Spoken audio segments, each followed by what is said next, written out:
কি গো, কালকে তো আমাদের বাড়িতে পুজো ছিল। তোমার মেয়ে দেখে একটা জিন্স আর কুর্তি পরেই চলে এলো। তুমিও তো সাথে ছিলে, কিছু তো বলতে পারতে। তোমার মেয়েকে আমি জিজ্ঞাসা করলাম যে একটা শাড়ি পরেও তো আসতে পারতিস, দেখতে শুনতে ভালো লাগতো।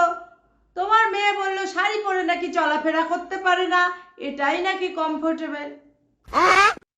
তখন তো তুমি ছিলে না, তাই এখন বলছি তোমার মেয়ে এখান থেকে এখানেই শাড়ি পরে আসতে পারে না। তার শ্বশুর বাড়ি গিয়ে বিয়ের দিন থেকেই তো শাড়ি পরতে হবে, সেখানে তো জিন্স কুর্তি চলবে না। তখন কি হবে, এখন থেকেই প্র্যাকটিসটা করাও। আপনি চিন্তা করবেন না, আমি না আমার মেয়েকে অমন বাড়িতে পাঠাবোই না যেখানে না আপনার মতো একটা শাশুড়ি আছে। माँ, मेरी माँ। जूस पिला दो मौसम्बी का।